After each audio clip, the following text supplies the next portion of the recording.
Here we go. Spoiler alert, audience.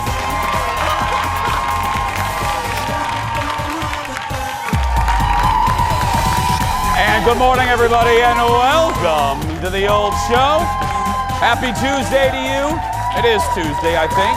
Hi. Welcome to the show. Thank you for being here. Get a cup of coffee. Sit on down. Let us entertain you for a little while. Hope you guys are doing great. Thank you, audience.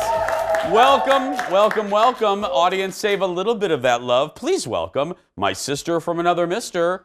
It's Miss Kendall right over there. Hello, Hi. Kendall. Hi. How you doing? Good morning. Good morning. How you doing? I'm good. I'm just eyeing those candy canes like, can I have one of those? I know. I think they're props. I don't know if they're real. Are they real? They're What? real. Okay, Brad said Brad's obviously been in there, but yeah, I think these are real. You know what? Fun fact, unpopular opinion, I do not care for the candy canes. I don't like, sorry, Audie, I don't. Is it like peppermint in general? No. You know what my treat is? Oh, thank you for saying that. You know what I love, and it's only available this time of year? What? Peppermint ice cream. Oh, Have you ever had peppermint ice cream? Mm-hmm. When I was, and I'm getting ready to tell a little kid story, but when I was a kid, I grew up in Michigan City, Indiana, and we had a little country store right over the bridge. There was a bridge right by my house. It was I-94, actually. And right over the bridge was a little country store. And they were famous for, like, their one scoop was really like a double scoop. They were known for their portions. And they always carried peppermint ice cream because of yours truly. Because I ordered so much of it as a kid. I love it. But now it's really only available this time of year. Right. I think Kim's has a variety. I love it. So, Kim's, thank you for God the peppermint bless. ice cream. I love it, yeah. Can't eat a lot of it now, but you know, anyway. Hey, speaking of little kid stories or just stories of my family, I want to start off the show with a little personal note and say happy birthday to my stepfather, the Cappy. Today's Cappy's birthday, my mom. Yeah. And if you guys listen to the show or you've been with us for a while, you know, my mom and my dad got divorced in 96, and I moved home. I'm an only child, and I'm close to my mom, so I moved home for about a year to help her out. And, you know, like anybody kind of going through turmoil, my mom was trying to keep her house, and it was a really rough year, obviously, for my mother. So my mom had to take a couple jobs. And one of the jobs that she took was on the casino boat that had just opened in my town in Michigan City, Indiana. So she's working on this boat, and I had already moved here. I had just moved to Minneapolis. This was 96, 97. And my mom was still living in her house. So we had a 3-bedroom house. And she's working on the boat. She's in the main lobby, and the captain of the boat walks up to her and her coworkers, and he's a Southern gentleman. He's like, hello, ma'am. Hello, ma'am. And they start talking. Long story short, he's like, hey, does anybody know of a room to rent? Because captains, you know, work a kind of unconventional schedule. They work 4 weeks, and then they're off 4 weeks. So it's really not conducive to get an apartment. It's kind of a waste. So my mom joked. She said, well, yeah, my son just moved to Minnesota. You can rent his room. And they kind of laughed. They kind of laughed and joked about it. Well, he ended up renting the room. And then 6 months later, he moves in. I meet him. 6 months later, I'm working here in Minnesota. And she calls me. She says, Jason, I need you to come home. Or when you come home, don't go out with your friends right away. Meet me at our pizza place, and I want to talk to you. And I thought, oh, crap, what are you going to say? You know, we had gone through a lot of turmoil in our family, so I'm like, what now? You know, when it rains, it pours. So we get to the pizza place, and I sit down, and she goes, I have something to tell you. And I said, oh, what? Just tell me. She was, settle down, drama queen. She goes, just settle down. She goes, I'm in love. Aww. And I went, with who? Like, I didn't even know my mom was dating. I mean, you know, she got divorced a year later. She goes, with Cappy. And I said, so it was like a Hallmark movie that Ted would watch. She was the captain of a boat. They moved in, and they fell in love. And then they were married a couple years later. And he's the nicest man. He's been so good to my mom. They've been married since 2001. He's one of the best men I know. So I just want to say I love you, and happy birthday, Cappy. And thank you. Thank you for making the last 20-some years of my mother's life joyful. So thank you very much, and thank you for looking out after her when I couldn't. So, ladies and gentlemen, it's time for the hot dish. Let's get going. Woo. There we go. First up, It is day 354 in the drama surrounding America's Got Talent. Thank you for laughing at that, Kendall. And while Gabrielle Union and Julianne Hough were fired, former judge Howard Stern weighed in on the controversy because, again, he was on there, I think, for 4 seasons. He's calling the show, his old show, The Ultimate Boys Club, and accused Simon Cowell of setting the show up so that the men stay no matter, now Howard said it a little bit rougher, letting the men stay no matter what they look like. Howard went on to say, quote, what Simon manages to do on all of his shows is constantly replaces the hot chicks with hotter chicks and younger chicks. And it's true. In a new statement, producers for the show say they are working with Gabrielle to hear more about her concerns and will take whatever steps are necessary and appropriate. Yeah, you know why you're doing that? Is because this has been in the news for 5 days. That's why you're doing it, yeah. Howard's right. Look, say what you will about Howard. I love him. Baba Booey. I love you, Howard. Howard, he knows what he's talking about. He was on the show for 4 years, and he's absolutely right. We've said it on this show. Why is it? Because Simon's excuse is, well, we got to keep the show fresh. That's why we rotate the judges. Oh, funny. You only rotate the women in and out, but the men get to stay. Oh, that's interesting. Yeah. Why not I've said it before. Why not rotate Howie out of there? Howie's been on that show since God was a boy. You know what I mean? And Simon, get your butt out of there. You've been on there for several seasons now. Why? Because I don't even know why they got rid of Heidi Klum and Mel B. They were fantastic judges, right. You know? What? Oh, God forbid, what? Is Heidi Klum in her mid-40s? Oh, my goodness. Right. Is she really only in her mid-40s? I think so. No, I mean, like, she looks great. I don't know. Executive producer Jeff isn't here. He usually Googles, hey, Siri, how old is Heidi Klum? Thanks, Siri. It's a brick. Come on. Hey, Siri, how old is Heidi Klum? Are you serious? That's a new phone, Apple. Siri does not like Jason. While you Google that, yeah. I just want to say I absolutely agree with all of that because it is so weird to me that shows, not even just Simon Cowell, but shows in general seem to always do that. It's always the women, whether it's actresses or judges or TV hosts. Oh, she's 46. She's 46. So it is just like, why is it always the ladies? Yeah, well, some things haven't changed. Yeah, I'm telling you. Next in the dish, we're getting our first look at the new Black Widow movie. This broke while we were all sleeping in the overnight, obviously starring Scarlett Johansson. This is for all my nerds out there. Look at this. I heard you had to leave in a hurry. It's never easy these days. So what are you going to do? I've lived a lot of lives, but I'm done running from my past. I know you're out there. I know you know I'm out here.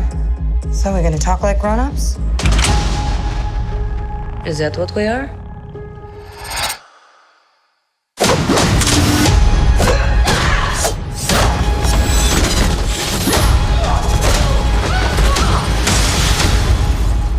It's good to see you too, sis.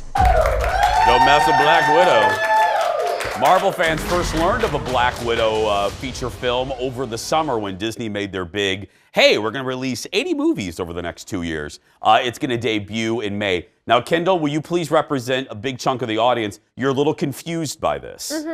I was like, well, I thought the whole universe was done after the Avengers, but that's not the case. No, so that just wrapped up a phase of the Marvel movie universe. Oh, like my goth phase in 7th grade. It just exactly. wrapped up. And if you, I would love to see pictures if you really went through a goth phase. I would love to actually see that. My mother called them, it wasn't goth, but she called them the dark days. Oh, I didn't really? Smile much. A lot of black lipstick, black skirt, No, black, I just I wore the wristband. It was punk. It was like the Avril Lavigne phase. I would like to see photographs of that. But to answer your question, no, I think this is a prequel.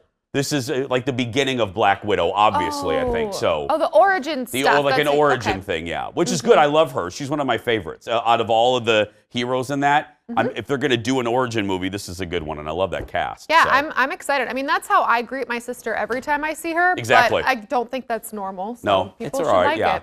Next in the dish, movies have teasers before their trailers, and now apparently the same could be said for music videos. Harry Styles is teasing fans for his upcoming new music video called Adore You. And again, let me be clear of what this is. This is a trailer for a music video. Look at this.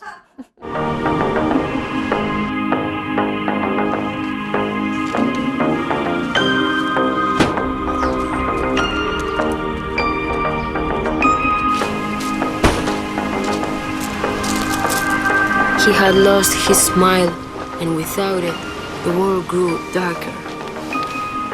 The wind colder, and the ocean more violent.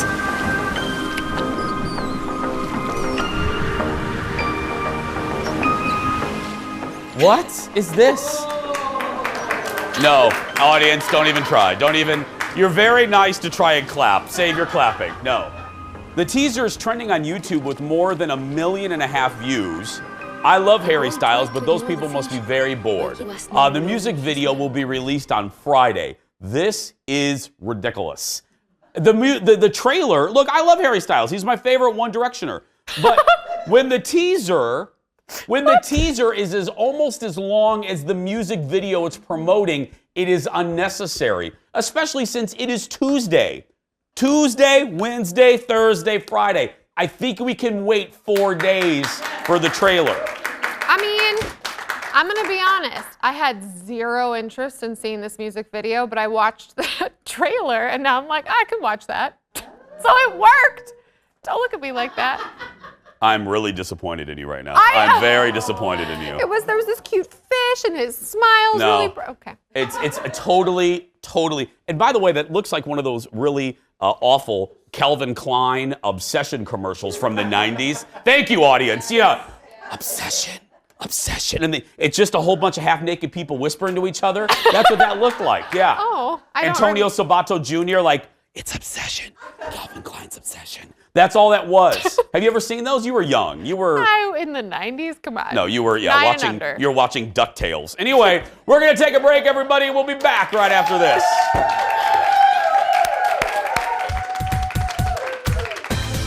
Coming up, more Hot Dish. I've had my share of awkward interviews, but this one is, well, awkward.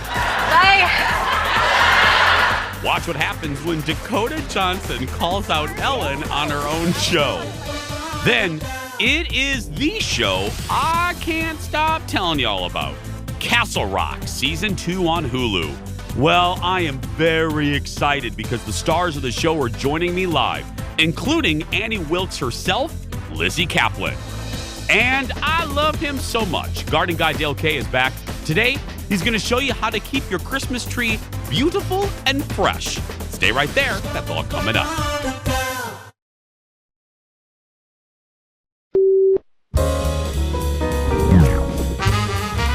Could we do a carpool karaoke with the whole choir on like a bus or a truck in LA?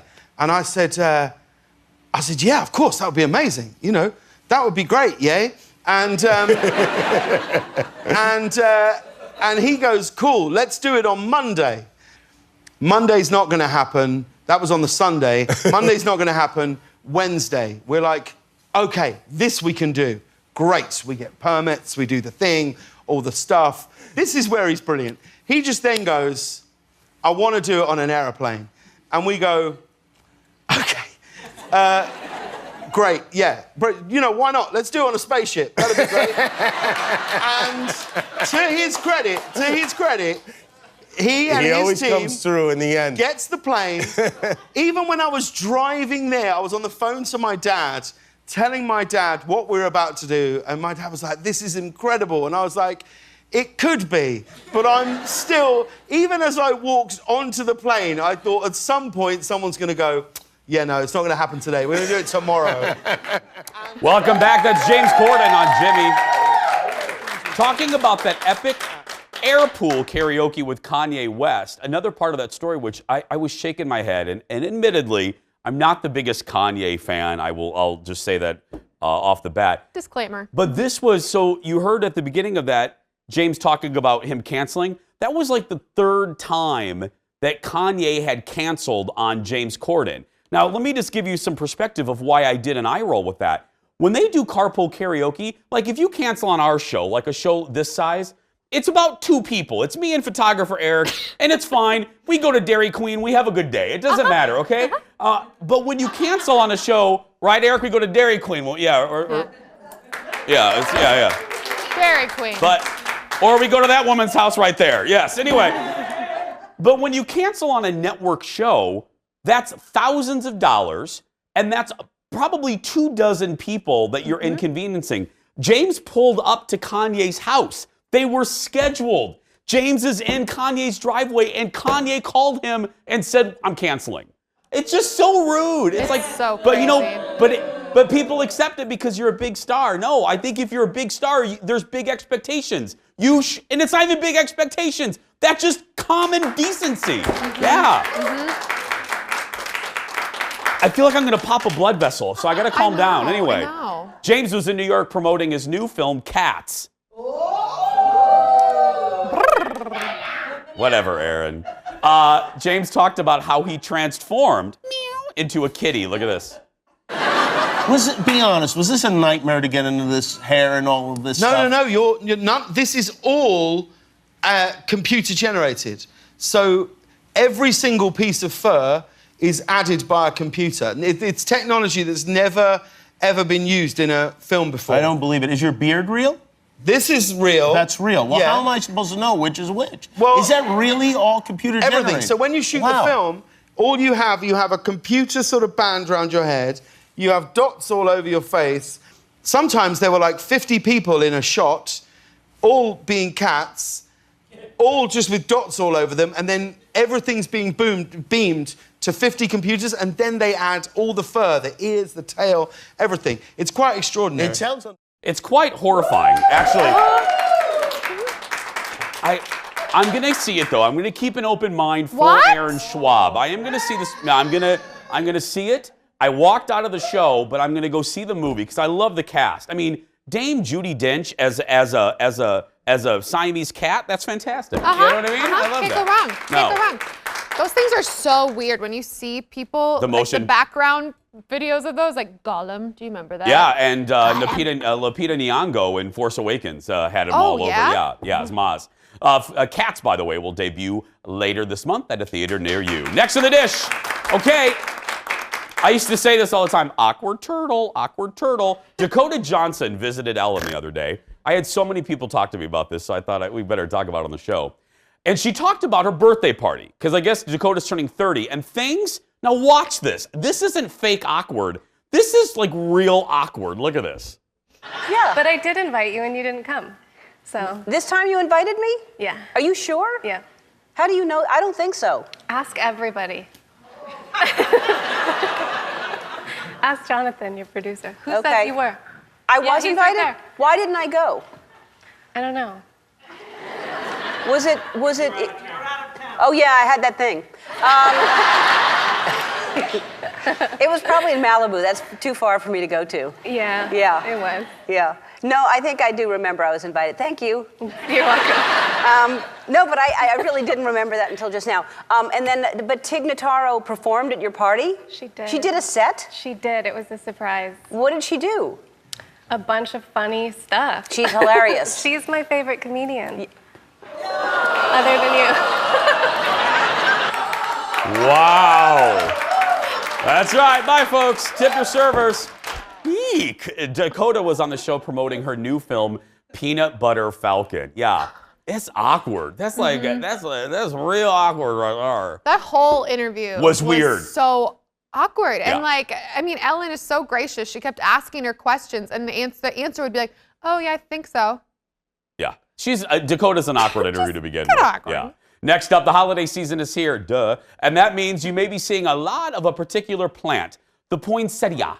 Kendall headed to Bachman's where they are painting thousands of them. Look at this. This looks like a tequila bar full of salt, but it's not actually. We're at Bachman's. We're talking all about poinsettias. So from what I understand, you actually literally paint all the painted poinsettias here, right? Yep. By the end of Christmas time, where you like, get these away from me. By the time we get rid of these, we'll be bringing the Easter lilies out of the cooler for Easter. So there's like 60,000 poinsettias, by the way, in here. Am I saying this right? Poinsettia or poinsettia? I feel like this is a very debated topic. Dale says it doesn't matter how you say it. Well, and he's the boss. He's the boss. This sounds like a great job. Okay. Paint poinsettia. Say that so 5 times you just fast. basically take the bottle. This is a pre-mixed. I get it as a concentrate, and then I mix alcohol with it. Okay. And the alcohol won't, doesn't harm the leaves. I said it was a tequila bar. Yep, we have alcohol. Like, what if I want to paint it red? Can I use a red one? I don't have red paint. There's not a red paint. That's basically the color that most of them. That's like how God made them. So you're Yes. saying I don't need to paint it. Although some people have come in and thought that poinsettias came blue too. Okay, my turn. I'm going to paint now. Now what do? I just start spraying? Squeezing. I usually start at the bottom and work my way up. So there is a technique to this? Well, everybody has a different one, I suppose, but. But you're the only one who does it. Well. Can I just say this is the most exciting 9 to 5 I've ever tried. I really like your job. Okay, did I do a good enough job? Yeah. Like I said, if you wanted to do the bottoms, you can just kind of miss the, hold it up and just kind of miss the bottoms of them a little bit. Because what happens sometimes when they get sleeved, it'll pull them up and the leaves won't go down, and so then you'll see a white. So how many of these do you do a day? I can do probably around 200 to 300 depending on the size. I'm not doing that, am I? No, not today. Only if you come back later. I mean, my goal is 1. Do you want to come inspect this? I feel like I've done an okay job. No, wait, I've got a very important thing to say. Blood! Blood! It's not Halloween. Okay. All right, next part. Okay. Oh, I can't. What's the trick for getting your hair out of your mouth? I've never had that problem. But this is what makes them look nice, I think. Oh yeah. I mean, as you can see, it was pretty boring before, but when you put the glitter on, it just pulls out all the color. Do I get to do a glitter? Yes, you do. You can never have enough glitter. Da-da-da-da. Silver. I noticed you don't have music. Do you sing? No, I have my radio, but we turned it off for this. I just feel like you're a closet singer. There you go. Master piece. I'm just really good at this job, so if you want to be done, you can go. You could actually just go. I got it. Oh, you got it under control? Yeah, okay. just go. Just go. Silver and gold.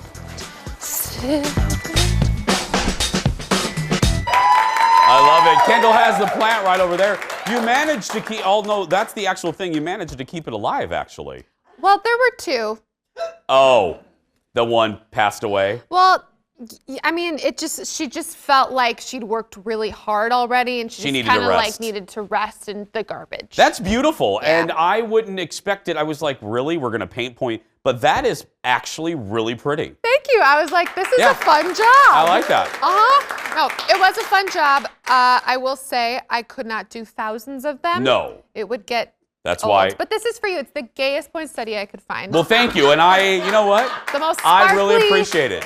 When you, that's what they call me during the holidays, sparkly poinsettia. Yeah. Still ahead, everybody. I called it a best thing ever. We're chatting with 2 of the stars of the Hulu series Castle Rock, the one and only Lizzie Kaplan and Elsie Fisher. And then the garden guy, Dale Kaye, is back, giving us tips for getting the most out of your Christmas tree. We'll be right back, everybody. Stay with us. Bring me my sparkly poinsettia. That is beautiful. Welcome back, everybody. Welcome back. Well, don't forget, come see us this week. We have live shows through most of this month. If you would like tickets, just go to our Jason Show Facebook page. Hit that ticket tab. You're in by 9:15 and you're out by 11:15. We would love to see you. You can win a mug. You can meet Aaron. You can meet producer Ted. Watch a Hallmark movie with them. We have, maybe. We can put on a movie over here. It's fine. Well, our next guest starred in one of my favorite shows on TV right now. It is a modern-day prequel to Stephen King's iconic film Misery. Now, this is the show that I'm not joking. When I'm at a mall, when I'm at a Target, when I'm getting a Christmas tree, I tell everybody they have to watch Castle Rock Season 2. Look at this. We're searchers, you and me. But you deserve a chance to make a place in the world. See, I'm a searcher who just wants to settle. Wants it bad. Just can't seem to find that place that'll live up to you, my perfection. You want to tell me what you're doing in this place? Well, that's a fine thing to say to a customer. Customer who has brought the host of problems to my town, which already has enough problems. You don't know a cock-a-doodle thing about us. No, you do not. This is my favorite show on television right now. That is a clip from the trailer for Castle Rock Season 2. It airs on Hulu, and the finale airs on December 11th. I have been looking forward to this all week. Ladies and gentlemen, please welcome the stars, Lizzy Caplan and Elsie Fisher, everybody. Hi. Wow, an audience. Yeah. Heck yeah. Okay, I'm just going to I try to start an interview, each one with a compliment. I will say, I'm not kidding. I don't know if you heard me. If I'm at a mall, if I'm at a Target, if I'm walking down the street, I tell everybody how great the season is, and it's because of both of you. What was your reaction when you first read the scripts here? That's really nice. That was very sweet. Keep telling all the people at all the Targets. Yes. Checks in the mail for your publicity efforts. Yeah, go. I think first reading the scripts is really exciting because you get this idea of what this might be, but you're not like, it's so different when you get onto set and you actually see it in the flesh and things really come to fruition. But reading the scripts, the writing is so strong on its own. Like, I almost wish they would adapt it into into books. Into like, a Stephen King book? I can't even talk. But like, yeah, that would be so great. It's very exciting to read. Yes, the first episode. That's pretty much all we got before we signed on to do the show. Yeah, and it's so well written. The first episode So is just good. like sets everything up. The people behind the show, they're such Stephen King fans, and Stephen King, one of the main wonderful things that he has done over the years is he really focuses on character, and he has brought us so many of these really iconic characters because he cares deeply about developing character. And so for a TV show, you can really take an existing person that you think you know and just spread it out over an extended period of time, add some more layers, and voila. Well, let's talk about character, Lizzy, because I've said to people, I think you were like a force of nature. Like, in this role, I was already a fan, but this show, like, I want to get T-shirts with just your name on it. I mean, you're that good in this. What was it like? What was it like crafting a role that had been identified with another actress? What did you do to craft your version of Annie? Well, I'm a massive fan of Misery, both the book and especially the film, and especially Kathy Bates. And the feeling. And the feeling. I live in misery, as Elsie knows. But Kathy Bates, what she created, her Annie Wilkes, to me, you can't divorce the two. I personally, as a viewer, I don't think I would be interested in some brand new Annie Wilkes. I wanted my Annie Wilkes to at least have some shades of that Annie Wilkes because she's been such an icon since the movie came out many, many, many years ago. So I wanted our Annie to be able to feasibly become that Annie from Misery in the future. And honestly, a lot of time the writing and the story itself helped with that to differentiate the two.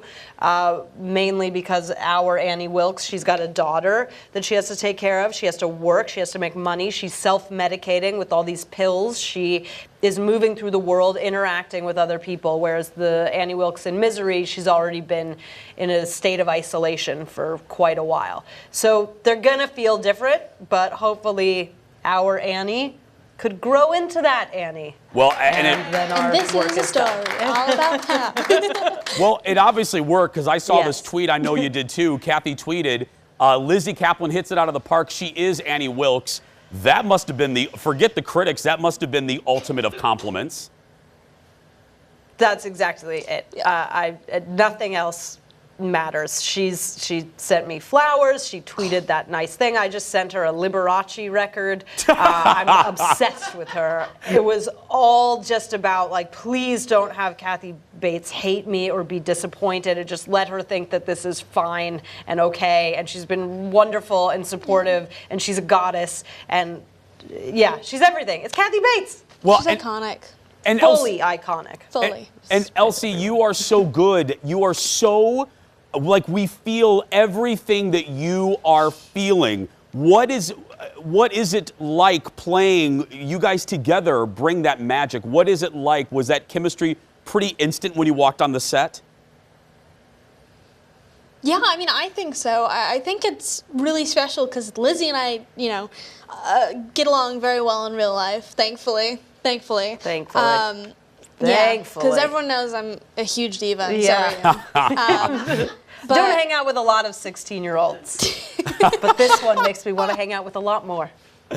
We'll see about that. But yeah, I mean, so there was immediate chemistry just between our personalities, and I think that really translated on set.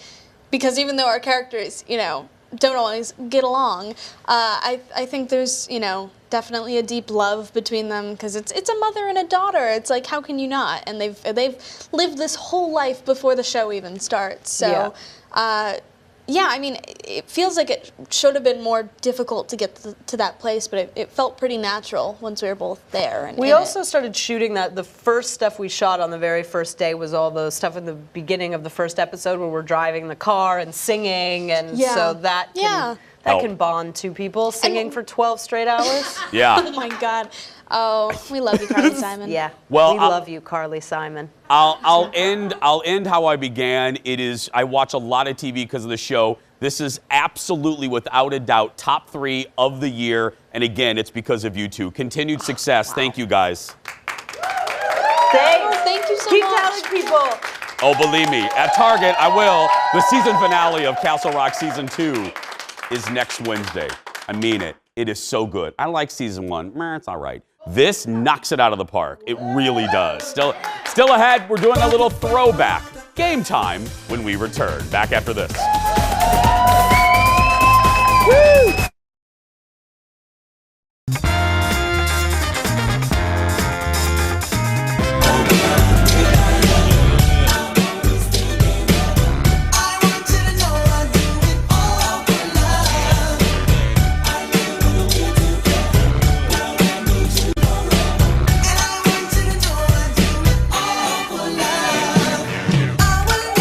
What were we thinking in 92?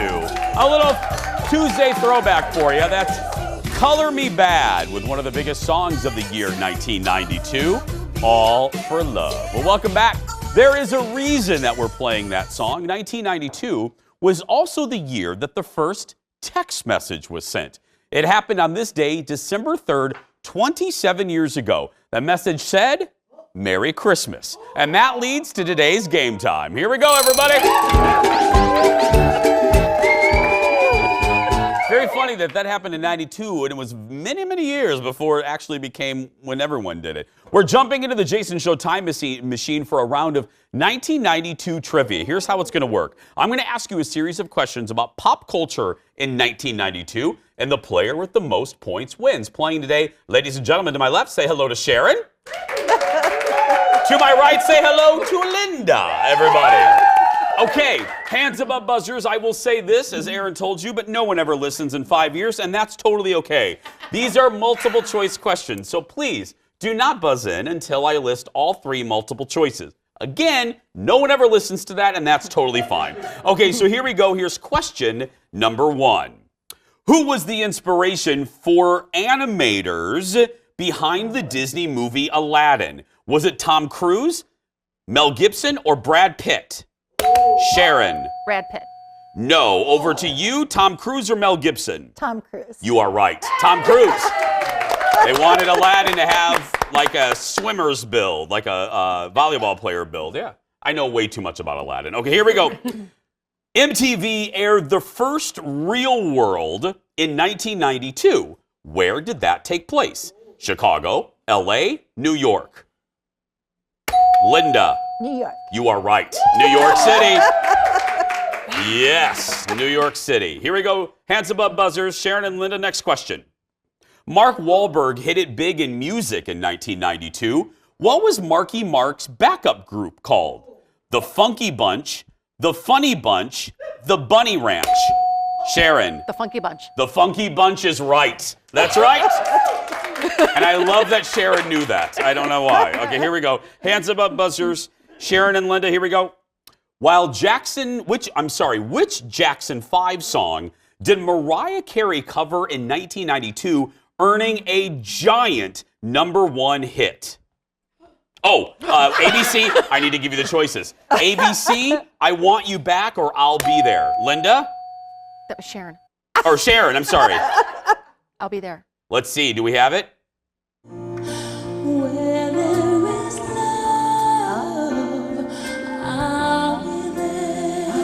That's right, I'll Be There is the thing.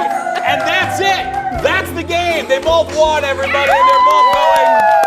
I'll be there for them with the Jason Show mug. Coming up in just a little bit, he's a winner too. Dale K is here with tips for your Christmas tree, how to keep it beautiful and fresh when we return. Back after this. Thank you, sweetheart.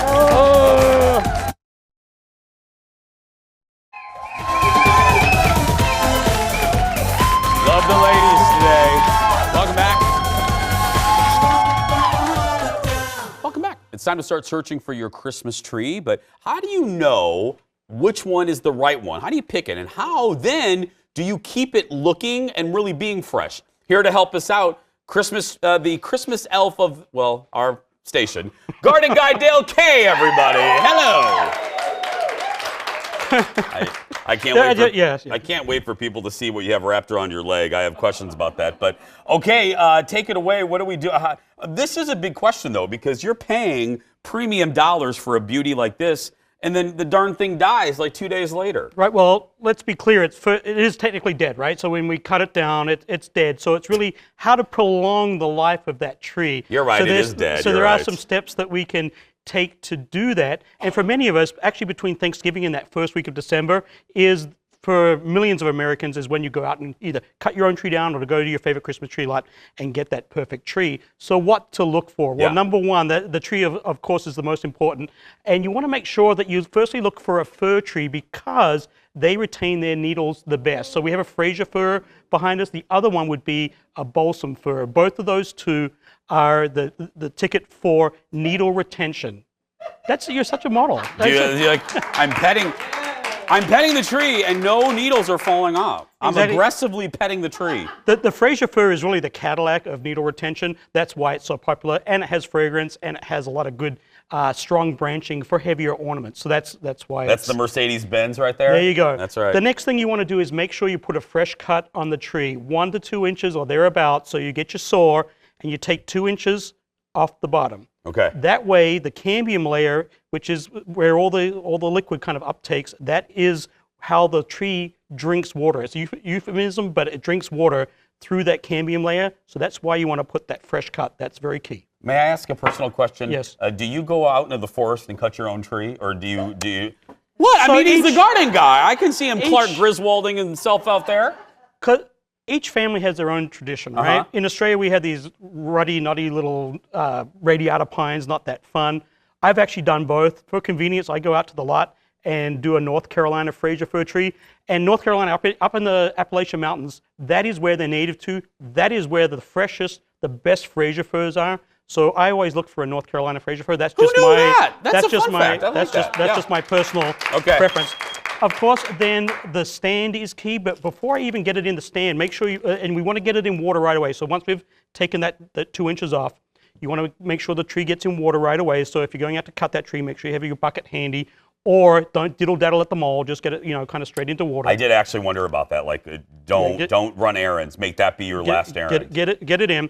And then I also like to pick up a little handy-dandy bag because I set that at the bottom of the stand. So come after Christmas, it just sleeves right on up, no needles. So that goes under the base. When I'm choosing a tree stand, I like to have one that has a large reservoir of water because that way you're not dinging around, all Christmas season, watering every day and so forth. So to avoid that dinging around, you just pick a nice tree stand that has a large capacity of water. That's right, because Okay? nobody wants to be dinging around on Christmas. Right. Sometimes there is, and time is short, right? So you want to make sure that the less fuss with the tree, the better. And when it comes to watering, I found this little tree nanny thing, because who wouldn't want a tree nanny? Now, that thing. What in the world is this? So it comes in two parts. Where are you going? The first one, if we can just take a shot of, I'm going out here. Okay. See this? If my leg was the trunk. What in the name of Bugs Bunny is that? If my leg was the trunk, you would wrap the nanny around the trunk of the tree just like this, and it has a little clip, just like that. Are right? you imitating? Your leg is supposed to be the tree trunk? Yes. Okay. Yes. I just want to make sure the viewers. My leg is the trunk, right? Okay. This straps onto the trunk. This is where you put the water. But, it's got this little thing too. Okay, what is that? It plays music when it needs a drink. It does not! It plays music. Are you kidding me? It plays music when it needs a drink. I wish I had that, because when I take a drink, I wouldn't mind a little tune too. Well, let's be clear, when I take a drink, I do sing. Let's be clear. Yeah. So this nestles down into the tree stand. When it needs a drink, when your tree needs a drink, it plays a little tune. You go to the port, which is strapped to the trunk of the tree, and then you give it a little drink, and Bob's your uncle. Then your tree doesn't dry out, because the tree drying out is the #1 key to failure. And a couple of other tips really quick before we go. No, wait, when you say those tips, we're going to take a break. On the other side, we're going to do the rest of the tips. Ted said on the other side. Stay right there. I'm going to water Dale, and we'll be back after this. Can't believe that. Welcome back, everybody. More with Dale K. We have like 30 seconds here, and then we'll have more in just a minute. Okay. We have a little time here, and then we'll do more on the other side. Go. 30 seconds. Okay, once your tree's up inside, let it sit for a couple of days, because it's cold outside here in Minnesota. Let the tree rest a little bit. The branching will rest. That'll make lighting a lot easier. Plus, you'll find out within a day or two if the tree's actually drinking water, because you don't want to go through all that effort of decorating and lighting and yada-you and dinging around. Whatever you say. Make sure that it's drinking water, then go ahead and decorate. Okay, now I'm going to pose a question. We're going to take a break, and here's a cliffhanger. Day 3, the tree's not sucking up water. What do you do? I'm serious, it's happened to me. What are you going to do? We're going to find out when we return back after this. Real question, it happened to me. Wrapping things up with our buddy Dale K. We love him, one of our favorites. Okay, we had a cliffhanger question. 2 days goes by and your tree is not sucking up water. What do you do? Because you got it in the stand, it's watered. What do you do? The best thing to do is recut it. Take it out of the stand and take another 2 inches off the bottom. That's your best thing. Head it off at the pass, though. Even before you get to that point, make sure you choose a tree that's super, super fresh. And, like me, a North Carolina. Oh, it's so cute. It needs a drink. Kendall's going off. She needs to be watered. That's right, yeah. A North Carolina Fraser for a couple more tips for you. When you're lighting your tree, use LED lights and not incandescent lights, because they're cool to touch. So that way it won't dry out the tree. Got it. Okay, because the warmer the bulbs, oftentimes that dries out the tree. And watering, of course, is the most important part. Lots and lots of old wives' tales out there about putting clear soda into the water, aspirin into the water, tree preserve into the water. Just water. Nothing works. Just water is best. Just water. Don't waste your money. Tap water is fine. Just water. Check it daily, or get the nanny or some other device that will help you keep track of the water. We have like 30 seconds. We tell her this stand is awesome, everybody. So this is like a little bit of German engineering. I'll just pop it open. It's the BMW tree This stand? is the BMW. It has a little float in there too, so that also tells you when it needs a drink. Boom. And then you just clamp it down. You just set it in there. Say you're that person that gets stuck putting the tree up by yourself. Yeah, right there. That is the stand. Nobody else needed. There we go. He's our guy, Dale K, everybody. That is going to do it for us today. Don't forget, come see us, get tickets to our show on our Facebook page. Just click that ticket tab. And right now, if you're watching and you're a kid that's being bullied, you go out there and be yourself because nobody can tell you you're doing it wrong. Happy birthday, Cappy. I love you. Have a great day. Thanks for watching, everybody, and we'll see you tomorrow.